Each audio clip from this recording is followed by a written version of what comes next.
Esto es agua, por David Foster Wallace. Este es el discurso de graduación que David Foster Wallace pronunció en el año 2005 a los graduados de artes liberales en Kenyon College, Ohio.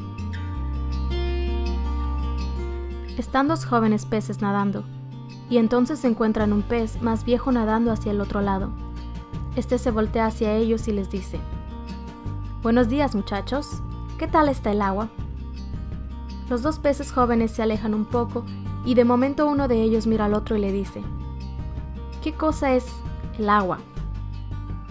La idea de contar una fábula como inicio de un discurso está muy lejos de ser una habladera de paja dentro del género, pero si les preocupa que tengo planes de presentarme a mí mismo, aquí como el pez viejo sabio, explicando lo que es agua a ustedes, los peces jóvenes, por favor, no lo piensen.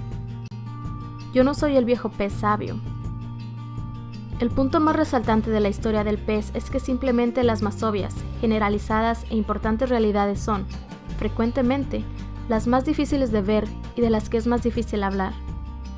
Esto puede sonar simplemente como un precepto típicamente inglés, y desde luego, esta es una máxima muy banal. Pero el hecho es que en día a día, al batallar de la vida adulta, los postulados banales pueden tener una importancia de vida y muerte. Algo así es lo que quiero sugerirles en esta seca y adorable mañana. Desde luego, el principal requerimiento de discursos como este es que se supone que debo hablar acerca del significado de sus estudios de artes liberales. Tratar de explicar por qué el título que van a recibir tiene un valor humano, real en vez de servir, simplemente para obtener una recompensa material. Vamos a hablar entonces acerca del más generalizado cliché, utilizando para dar a inicio a este tipo de discurso, el cual es que los estudios de artes liberales no tienen mucho más que ver con saturarlos de conocimientos, sino con enseñarles cómo pensar. Si ustedes son como yo cuando era estudiante, no les debe gustar en lo absoluto escuchar esto. Incluso pueden llegar a sentirse insultados alegando que ustedes nunca necesitarán que alguien les enseñe a pensar. Sobre todo porque el hecho de ser admitidos en una universidad como esta es una prueba suficiente de que ustedes ya sabían cómo pensar. Sin embargo, yo voy a demostrarles que ese cliché sobre las artes liberales no es insultante en lo absoluto, porque la educación para pensar, verdaderamente significativa, que supuestamente vamos a obtener en un lugar como este, no tiene que ver con la capacidad para pensar, sino más bien con la decisión acerca de lo que deseo pensar. Si su completa libertad de escoger lo que quiere pensar les parece demasiado obvia para perder el tiempo hablando de ella, les pido que piensen acerca del pez y el agua, y pongan entre paréntesis, por algunos minutos, su escepticismo acerca del valor de lo totalmente obvio. Ahora les contaré otra breve historia. Estaban dos hombres sentados juntos en un bar de la inhóspita Alaska. Uno de los hombres es religioso, el otro es ateo. Ambos están discutiendo acerca de la existencia de Dios con esa intensidad particular que viene después de la cuarta cerveza. El ateo dice: «Mira, no es que yo tenga razones genuinas para no creer en Dios. Es más bien que no he experimentado lo de Dios y la oración. Justo el mes pasado fui sorprendido lejos del campamento en una terrible tormenta y no podía ver nada. Estaba totalmente perdido y la temperatura estaba a 25 grados bajo cero. Y entonces lo hice. Probé. Me puse de rodillas en la nieve y grité: «Dios, si hay un Dios, estoy perdido en esta tormenta y voy a morir si no me ayudas». En ese momento, en el bar, el hombre religioso mira al ateo confundido.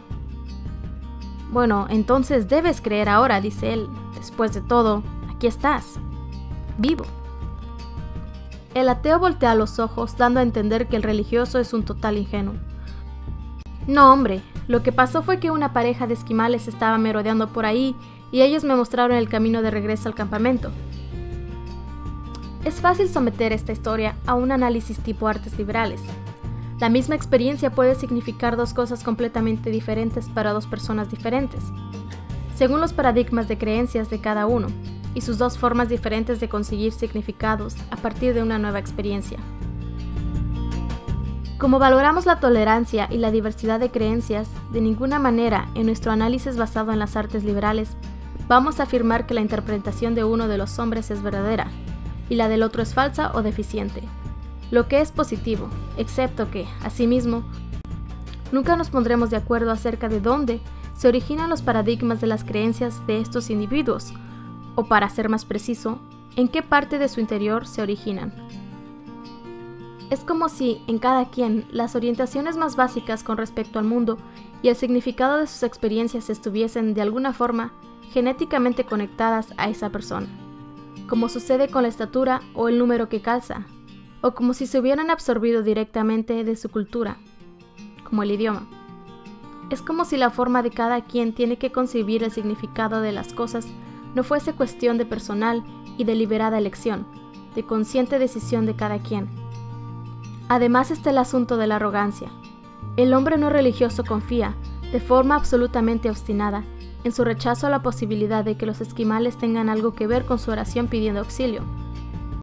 Es cierto, hay gran cantidad de personas religiosas que parecen arrogantemente seguros de sus propias interpretaciones. También, son probablemente más repulsivos que los ateos, al menos para la mayoría de los que estamos aquí. Pero el hecho es que el problema de los religiosos dogmáticos es exactamente el mismo que el del ateo de la historia.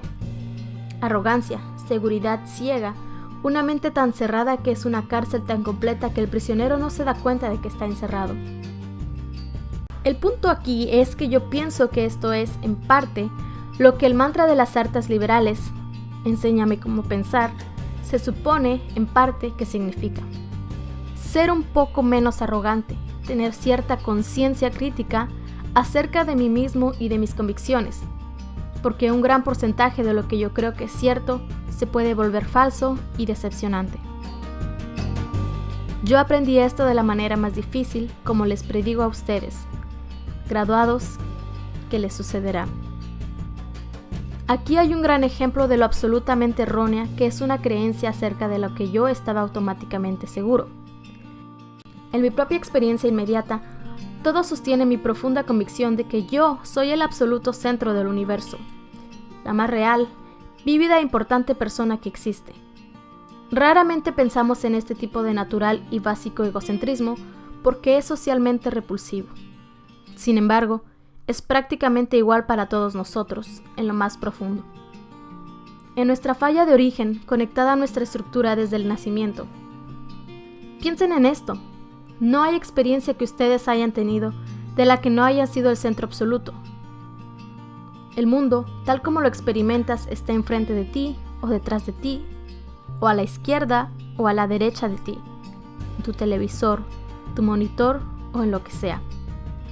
Los pensamientos y sentimientos de otras personas tienen que ser comunicados a ti de alguna manera, pero los tuyos propios son tan inmediatos, urgentes, reales. ¿Captan la idea? Pero, por favor, no se preocupen pensando que me estoy disponiendo a predicarles acerca de la compasión o a la aprobación de los demás sobre todas las llamadas virtudes. Este no es un asunto de virtud, es un asunto que tiene que ver con mi decisión de esforzarme para de alguna manera alterar o liberarme de mi natural y predeterminada falla de origen, la cual consiste en ser profunda y literalmente egocéntrico y ver e interpretar todo a través de estos anteojos propios.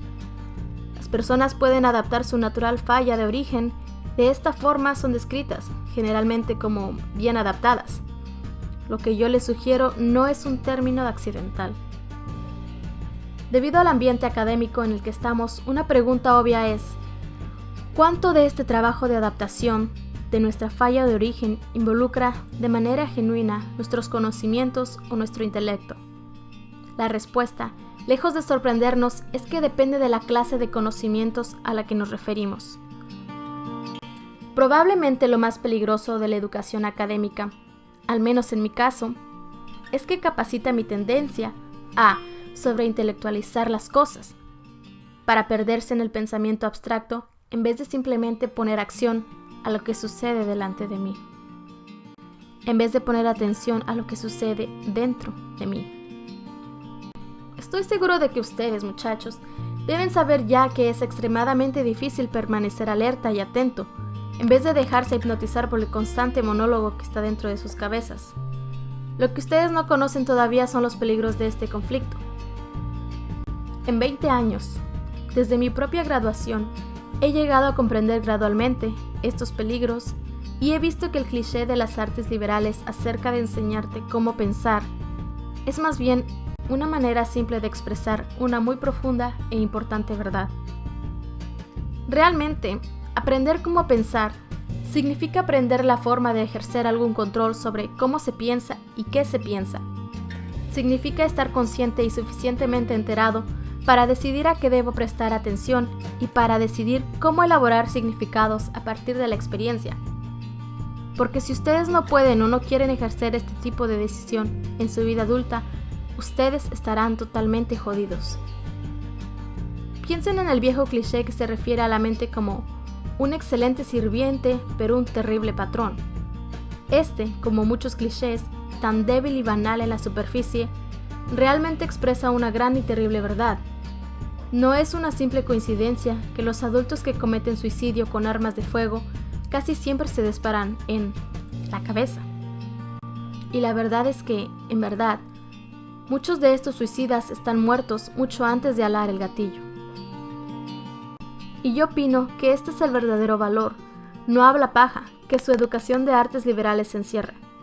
Como evitar que vayan por su cómoda, próspera y respetable vida adulta, muertos, inconscientes siendo esclavos de su cabeza y de su falla de origen que los hace sentirse únicos, completos, imperialmente solos, día tras día. Esto puede sonar hiperbólico o una abstracción sin sentido. Entonces, vamos a ser más concretos. El hecho específico es que ustedes, licenciados, no tienen todavía ni idea de lo que significa realmente el día a día. Es que existen grandes segmentos de la vida adulta americana de los que nadie habla en los discursos formales, esas partes que involucran aburrimiento, rutina y lastimosa frustración. Los padres y las personas mayores que se encuentran aquí saben bien a qué me refiero. Para poner un ejemplo, vamos a hablar de un día a día cualquiera en la vida de un adulto.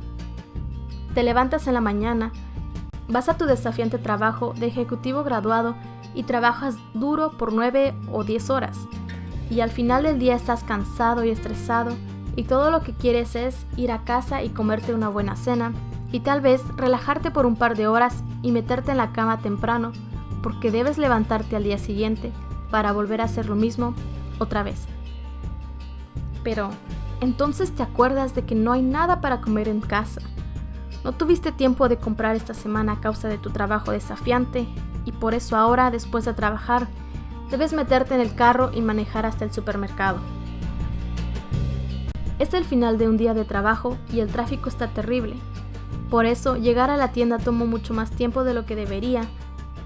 Y cuando finalmente llegas, el supermercado está lleno porque, claro, es la hora del día en que las otras personas que trabajan se aglomeran para hacer sus compras y la tienda tiene una luz desagradablemente fluorescente, fundida con una torturante música de ascensor o un pop comercial, y este es casi el último lugar en el que te gustaría estar, pero no puedes entrar y salir rápidamente. Tienes que deambular a través de los largos y excesivamente iluminados pasillos llenos de gente para encontrar las cosas que quieres, y tienes que maniobrar tu destartalado carrito a través de todas esas otras personas cansadas y apuradas que también llevan sus carritos. Desde luego, está también la gente vieja congelada en su lentitud, los que están en la luna y los niños con TDAH, que bloquean todo el pasillo y tienes que apretar los dientes y tratar de ser educado cuando les pides que te dejen pasar. Finalmente, cuando ya hiciste toda tu compra, resulta que no hay suficientes cajas abiertas, a pesar de que todos tienen la prisa del final del día. Por eso, la cola de la caja es increíblemente larga. Todo aquello es estúpido e indignante, pero no puedes pagar tu rabia con la dama desquiciada que está en la registradora, que trabaja sobre tiempo, en un trabajo cuyo tedio diario y falta de sentido sobrepasa la imaginación de cualquiera de los que estamos aquí, en una universidad prestigiosa. Sin embargo, finalmente eres el primero en la fila de la caja y pagas por tu comida y esperas a que tu cheque o tu tarjeta pasen por la máquina y te dicen: tenga un buen día, con una voz que es la voz de la muerte. Entonces, tienes que colocar tus bolsas plásticas de comida desagradables y endebles en el carrito con su rueda loca que lo lleva alocadamente hacia la izquierda, durante todo el trayecto a través del estacionamiento lleno de tierra y de baches, y tratar de cargar las bolsas para colocarlas de forma que las cosas no se salgan y rueden por el maletero durante el camino a casa. Y entonces tienes que manejar a través del tráfico lento, pesado, lleno de camionetas en la hora más intensa, cuando todos tienen prisa, etcétera, etcétera. Todo el mundo ha tenido esta experiencia, desde luego, pero esto no se ha convertido todavía en parte de su rutina de vida de graduados. Día tras día, semana tras mes, tras año, pero lo será, así como muchas otras rutinas deprimentes, desagradables y sin sentido. Sin embargo, este no es el punto. El punto está en que esta frustrante y deprimente basura es donde se lleva a cabo el trabajo de seleccionar. Porque el tráfico agobiante y los pasillos atestados de gente y las largas colas a las cajas del mercado me dan tiempo para pensar. Y si no tomo una decisión consciente acerca de cómo pensar y a qué prestar atención, voy a estar jodido y me sentiré miserable cada vez que tenga que hacer la compra, porque mi falla de origen natural me dice que situaciones como esta solo tienen que ver conmigo, con mi hambre, mi cansancio y mi deseo de llegar a casa. Y va a parecer que todo el mundo está atravesado justamente en mi camino. ¿Y quién coño son todas estas personas atravesadas en mi camino? Y mira qué repulsivos son la mayoría de ellos, y qué estúpidos. Se ven tan caras de vaca y ojos de muerto. Parecen tan poco humanos aquí parados en la cola de las cajas. O mira qué molesta y maleducada se ve esa gente hablando tan alto en sus celulares en medio de la cola. Y mira qué profundamente injusto es todo esto. He trabajado todo el día, estoy muerto de hambre y agotado, y ni siquiera puedo llegar a mi casa a comer y descansar por causa de toda esta estúpida y maldita gente. O por supuesto, si me siento más socialmente consciente dada la conformación arte liberal de mi falla de origen, puedo pasar el tiempo en el embotellamiento del tráfico del final del día, sintiéndome furioso y disgustado por todas las gigantescas camionetas y Hummers y camionetas pick-up B12 quemando su despilfarrador egoísta tanque de gasolina de 150 litros. Y puedo mortificarme con el hecho de que las calcomanías patrióticas o religiosas pegadas a los parachoques siempre parecen estar en los vehículos más grandes, más desagradablemente egoístas, conducidos por los más feos, más desconsiderados y agresivos conductores que generalmente están hablando por sus celulares mientras se atraviesan para adelantar apenas 6 estúpidos metros. En el embotellamiento del tráfico, y me pongo a pensar cómo los hijos de nuestros hijos nos despreciarán por desperdiciar todo el combustible del futuro y probablemente por joder el clima, y en lo desconsiderados y estúpidos y egoístas y desagradables que somos, y en cómo todo da asco y así sucesivamente. Miren, si yo escojo pensar de esta manera, está bien, muchos de nosotros lo hacen, excepto que pensar así es tan fácil y automático que no tiene que ser una elección. Pensar así es mi falla de origen natural. Es la forma automática e inconsciente en la que yo percibo las partes aburridas, frustrantes y agobiantes de la vida adulta, cuando estoy funcionando en la creencia automática e inconsciente de que soy el centro del mundo y que mis necesidades inmediatas y mis sentimientos son los que determinan las prioridades del mundo. La cosa es que, obviamente, existen diferentes formas de pensar acerca de este tipo de situaciones. En este tráfico, todos estos vehículos atascados entorpeciendo mi camino, no es posible que mucha de esta gente en sus camionetas haya tenido un horrible accidente de tránsito en el pasado y ahora encuentra tan traumático el conducir que su terapista les ha ordenado prácticamente que se compren una gran y pesada camioneta para que se sientan lo suficientemente seguros para poder manejar.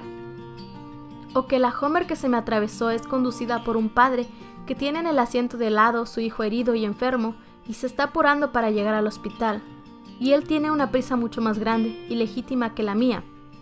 De hecho, soy yo el que está atravesado en su camino.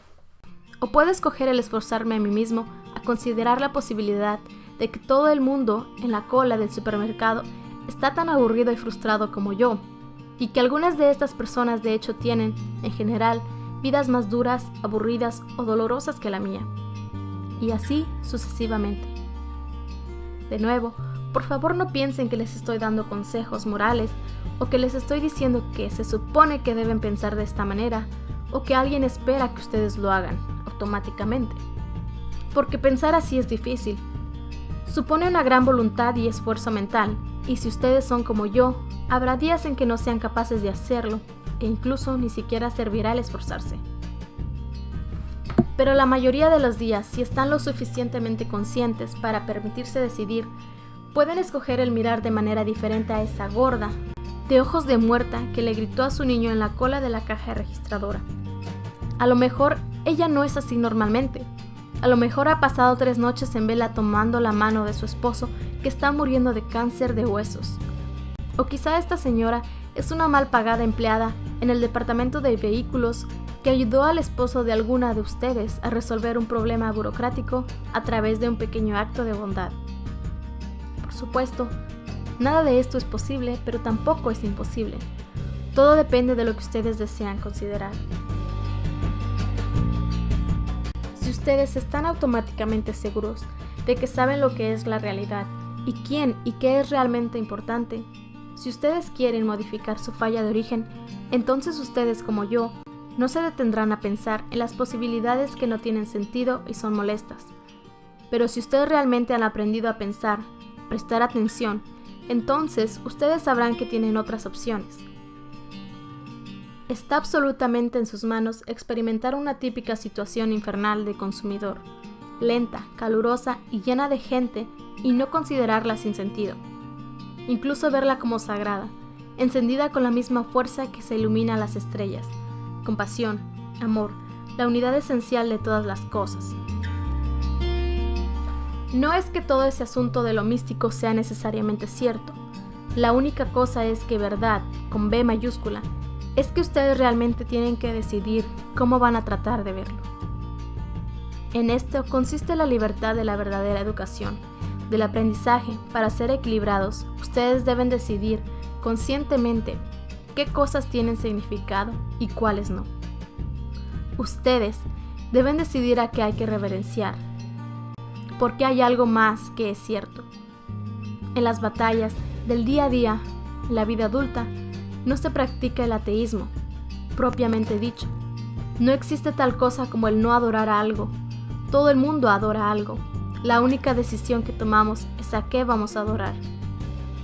Y una importante razón para escoger algún tipo de Dios o algo de tipo espiritual que se pueda adorar, sea Jesucristo o Alá o Yahvé o Wicca, la diosa madre de las 4 nobles verdades, o una infranqueable serie de principios éticos, es que cualquier otro tipo de cosa que reverencies te comerá vivo.